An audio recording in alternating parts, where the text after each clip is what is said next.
All right, here with President of Basketball Operations, Brad Stevens.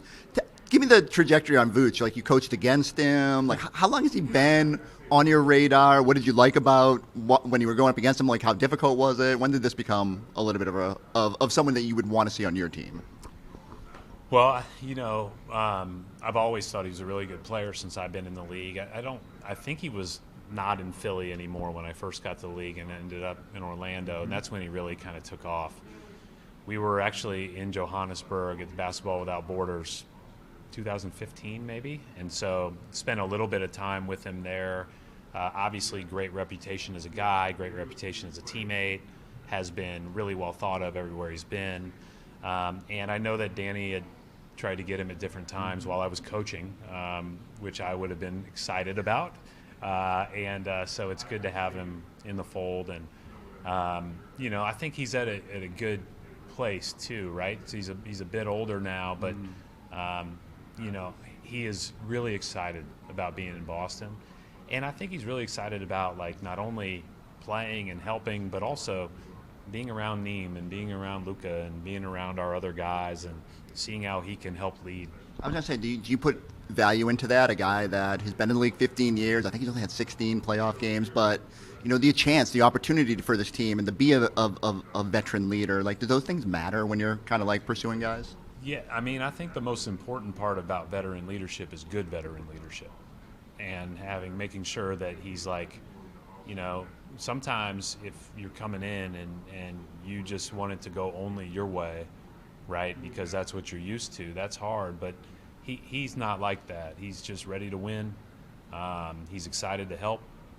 He's been really well coached, both in Orlando and in Chicago, so he's easy to integrate because he knows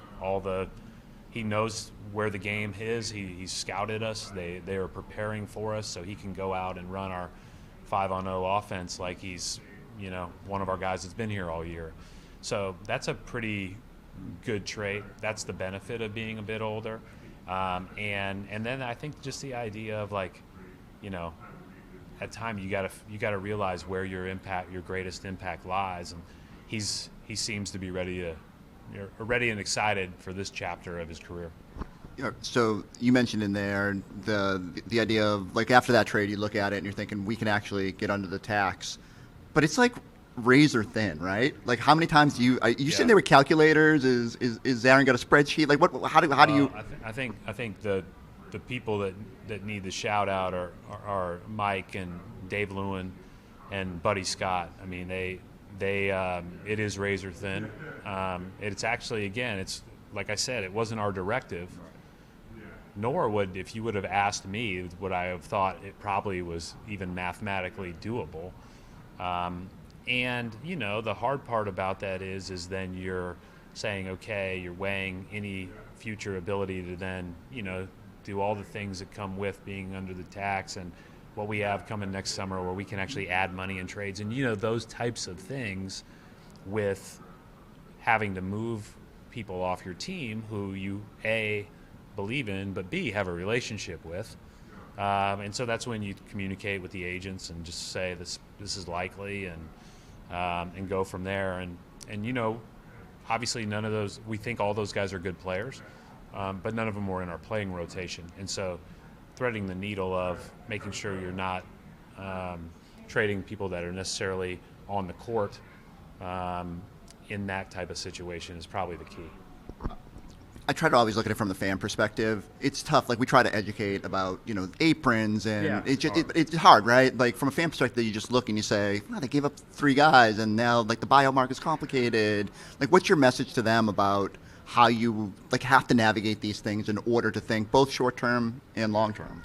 Well, I think that's the key. I mean, I told a couple of our guys last summer. I told both Jaylen and Jayson, hey, as we navigate this and go from where we were in the second apron at that time, there's going to be some, like, there's going to be a lot like, why'd you do that? Or why'd you do this? And I said, just trust that we're going to do the very best we can to be as good as we possibly can be and keep surrounding ourselves with great people and at the same time give ourselves the best opportunity to win now and later. And I think that's all you can try to do. It's really complicated. I think all the time, and I said this up in the press conference today, when I was coaching, I was right next to it. I had the office right next to it, and I had no idea how complicated it was. And some of those spreadsheets that you mentioned earlier might better illustrate that for people. I just picture you like rechecking the numbers every time. We sure this is. If all three of those guys are sure, that's good enough for me. How does this have to work? I mean, it feels like you need to wait a little bit, like without. I don't know how much. We're gonna do what's best for our basketball team, and so we'll just see how this goes. Mm-hmm. There are, we probably, as of right now, as of today, we're probably going to wait till after the All-Star break to fill our 13th and 14th spots, and then we'll go from there. And that's legal. You can. There's 14 days. Is that? That's correct. That's right. Okay. So then you got to get up to 14. You get 2 more weeks after you get 13. That's correct. We're getting into the weeds here, but nobody wants to hear that. But I think they do because, the one thing I think there are fans that. One of the keys when you are, I guess the thing that I would say is one of the keys when you don't have your roster completely filled is, number one, you have the ability to then figure out what your needs are late in the season, which I do like, right? If you do need an emergency ball handler or an emergency wing or emergency big because, knock on wood, something happens, right?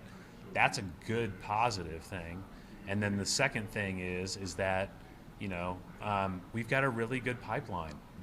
And, you saw what Harper did the other day, and I think there's no one in this building that was surprised by that. That's just he was great in August. When he was just working out by himself.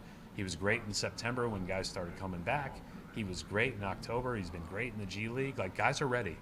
And so we have 12 roster, but we have 15 ready guys because we have 3 two-ways that we believe in. You mentioned, you gave shout out to your front office staff for their help. Like, what is it in the player development side? Like, why? I remember sitting down with you after you traded for Derek, and you had said, we need to start figuring out a way to hit on picks or develop guys. And it feels like since then you guys have been fantastic at it. Like, what is the reason? I think it's been an organizational focus. I think that Joe's investment and the energy and time that he puts into that with his staff, all the assistants are involved, all the pep coaches are involved. Craig Lucianette does a lot of the organizing and directing of it, and it's just a critical part of where we are. I mean, we haven't had the top 5 picks since Jayson and Jaylen, and that now is 8 or 9 years ago, right? And so when you don't have those guys, you're going to need to get lucky late in the draft and or develop really well, or find the right minimums or whatever in the summer. And so it's got to all be worked together. The one thing I will say as a whole organization that we will not be caught up in is what somebody else's narrative of a player is. Mm-hmm. If we think that there's a way because we've seen the good in the person and they have a great attitude and want to be a great teammate, then we're going to invest everything we can to try to help them. You mentioned Joe. You've been in that chair. Like, it feels like his ability to push the right buttons this year, to know which guys he's going to lean on, to give everyone their opportunity. Like, how important is that, having a feel for your roster on a night-to-night basis? And what have you thought of the job overall he's done? He's done an amazing job, and I think the whole staff has. And I think it's not, a lot of people will point to, as you do, the push the buttons. I just think it's knowing you could get an opportunity at any time if you're anyone. Like, sometimes, Ron Harper knew his time was coming, right? Like Jordan Walsh started the season on the bench and then played great, and then Sam started playing great, and so he takes a little bit of lesser role. But those times are all circular; they're all coming. And those guys all know it, and so that gives you hope. That gives you an enthusiasm to help the team, and it also shows that Joe has shown over and over he's flexible to go with what he thinks is right in the moment, and isn't as worried about the script, which I like. You could tell this summer he was going to love this season. Of course. Yeah. These are fun years, but every year every year's fun if you've got great guys, and we're lucky because we've got great guys. I'm trying not to ask all the same questions you got at the podium, but with Jayson, just when you do have those conversations, how do you help him navigate the process of when he's ready to come back? Well, I'd say we try not to have a lot of them. Like, the more you talk about it, the more you think about it. I think just go out. You're an amazing player. You're an amazing person. You've worked your ass off. Just go out. Hit the steps and thresholds you need to, and then we'll figure it out after you're cleared. Do you learn? I mean, you've had other players in the past that have had to navigate, like, when should I come back? Do you learn anything from that about, like, any advice you can offer to him about how to navigate it? Yeah, I would say you have a lot of experience in those conversations, and you may reflect back to some of those conversations. It really just comes down to the individual and their recovery. It really does, these are long recoveries, and the end of it is several weeks of conditioning. And I think that's the other part. I know everybody went goo goo gaga over that film in Detroit where he wasn't doing anything. That's so far away from an NBA basketball game. It's not. It's crazy. So there's just a long way to condition, fully recover, fully meet every threshold, recondition yourself to be who he is, and he's on the right path. I can't get out of here without asking Jaylen. I know you say you're never surprised, but just the way what he's done this season. What are your biggest takeaways from what he's been able? He's been great. He's been great, and he has competed as he always has. He loves a challenge. In fact, that's kind of when he's at his best, when he feels challenged. Always has been.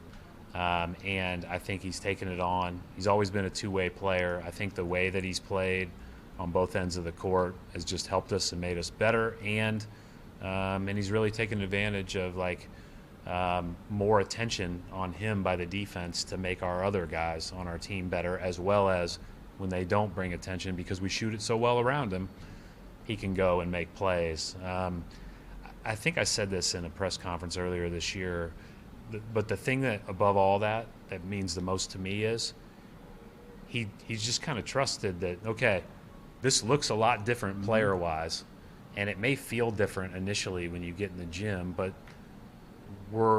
it may take a bit of time. We started out 0-3, and one of the best leadership qualities a guy in this league can have is patience. And I think he showed a belief and a patience that allowed the young guys to grow faster. And I don't think you can can't put a price tag if you're Hugo or Jordan or those guys on Jaylen Brown believing in you. That matters. And so that's been a really good thing. Presented by Rockland Trust Bank, where each relationship matters.